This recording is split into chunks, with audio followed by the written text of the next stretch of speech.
Hello friends and very warm welcome to Chickies Biology another video. In this video today we will discuss about PhD interview tips. आज हम लोग अपने इस topic पे बात करेंगे और अगर आप चैनल पे नए हैं तो चैनल को सब्सक्राइब करने के बाद में बेल आइकन के बटन को वहाँ पे प्रेस ज़रूर कर दें।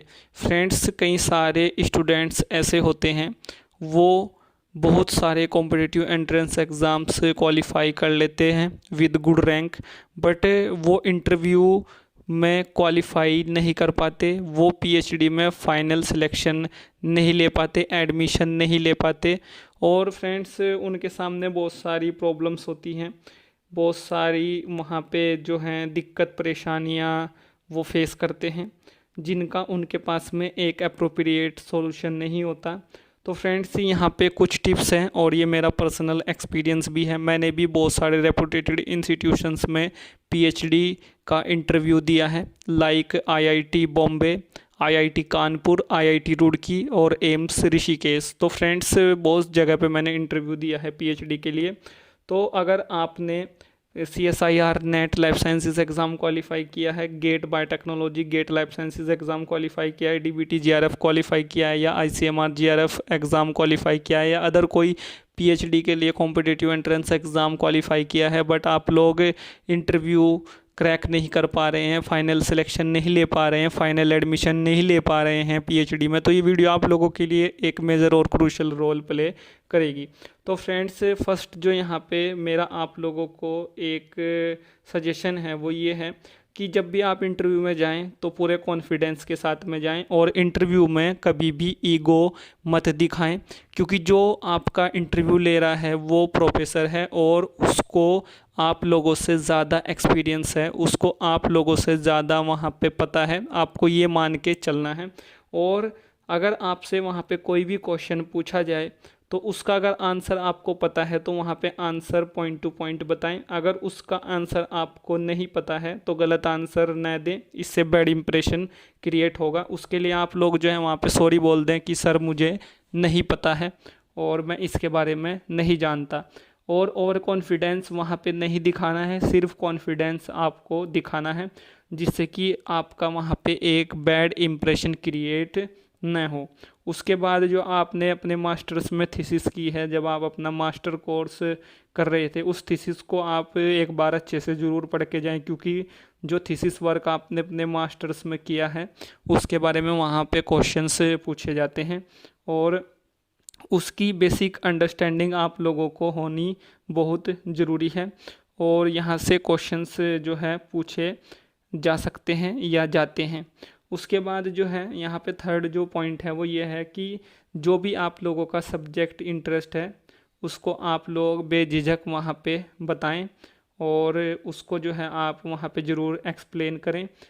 और जो वहाँ पे इंटरव्यूअर होता है वो आपसे ज़रूर पूछता है कि what is your subject interest या what is your research interest topic, तो आप लोग इसका आंसर वहाँ पे ज़रूर बताएं। और जो भी आप वहाँ पे सब्जेक्ट इंटरेस्ट बता रहे हैं उस सब्जेक्ट में आप लोगों की कमांड होना बहुत ज़रूरी है, एक बेसिक अंडरस्टैंडिंग उसकी होना बहुत ज़रूरी है, क्योंकि फिर वहाँ से क्वेश्चंस पूछे जाएंगे। और जो आपका फेवरेट सब्जेक्ट है तो वो फेवरेट इसलिए है क्योंकि उसको उस सब्जेक्ट की आपको एक बेसिक अंडरस्टैंडिंग है। तो फेवरेट वही होता है जिसमें हम लोगों को कमांड होती है। पता चला कि आपने अपना फेवरेट सब्जेक्ट बताया और फिर वहाँ से जब क्वेश्चंस इंटरव्यूअर ने पूछने स्टार्ट किए तो फिर आप किसी भी क्वेश्चन का आंसर नहीं कर पा रहे हैं, तो वहाँ पे फिर बैड इंप्रेशन क्रिएट होगा। तो जो आपका फेवरेट सब्जेक्ट है, जो आपका सब्जेक्ट इंटरेस्ट है, उसको आप वहाँ पे सोच समझ के बताएं और ऐसे सब्जेक्ट को बताएं जो आपका रियल में सब्जेक्ट इंटरेस्ट हो। उसके बाद जो भी इंटरेस्ट आपका वहाँ पे होता है उसी रिसर्च इंटरेस्ट या उसी सब्जेक्ट इंटरेस्ट को आपका रिसर्च इंटरेस्ट बनाया जाता है आगे चल के, या आप उसी में रिसर्च करते हैं और उसी एक सब्जेक्ट इंटरेस्ट से आपका जो रिसर्च इंटरेस्ट होता है, जो रिसर्च टॉपिक होता है वो निकल के आता है और वहाँ पे आप लोगों को एक रिसर्च प्रॉब्लम फिर चुननी होती है। तो रिसर्च प्रॉब्लम वही आप लोग चुने या उसका आप लोग सिलेक्शन करें सोच समझ के, पहले से ही आपको ये जो है सोचना पड़ेगा जिस रिसर्च प्रॉब्लम के बारे में आपको ये पता हो कि ये रिसर्च प्रॉब्लम कैसे सॉर्ट आउट होगी ड्यूरिंग योर पीएचडी, तो वहाँ पे कौन कौन सी टेक्निक्स आप यूज़ कर सकते हैं उस एक रिसर्च प्रॉब्लम को सॉर्ट आउट करने के लिए। और वो जो रिसर्च टेक्निक्स होती हैं, जो टेक्निक्स आप लोग यूज़ करेंगे फर्दर उस एक रिसर्च प्रॉब्लम को सॉर्ट आउट करने के लिए ड्यूरिंग योर पीएचडी थीसिस, तो उन सभी टेक्निक्स की क्या लिमिटेशंस होती हैं वो आप लोगों को पता होनी चाहिए। उनके क्या प्रोज और कॉन्स होते हैं, क्या एडवांटेजेस और डिसएडवांटेजेस होते हैं, क्या हैंडलिंग होती है, ये आप लोगों को पता होना चाहिए। और जो आपसे क्वेश्चंस वहाँ पे पूछे जा रहे हैं तो ज़्यादातर कोशिश करें कि आप उसका जवाब इंग्लिश में दें, और इंटरव्यू से पहले अपनी इंग्लिश की जो स्पीकिंग की स्किल है उसको वहाँ पे आप लोग सुधार लें। क्योंकि फ्रेंड्स फिर ये एक होता है कि इस एक कैंडिडेट को हम लोग इंग्लिश स्पीकिंग सिखाएंगे या हम इससे रिसर्च कराएंगे, रिसर्च पेपर कैसे लिखेगा, कैसे ये जो है रिसर्च आर्टिकल्स को वहाँ पे रीड करेगा, कैसे ये प्रेजेंटेशन में परफॉर्म करेगा। तो without a good English speaking skill आप लोग ये सब नहीं कर पाएंगे, तो आपको सिलेक्शन लेने में फिर काफ़ी प्रॉब्लम होगी, और बहुत सारे कैंडिडेट्स को ऐसे हुई है।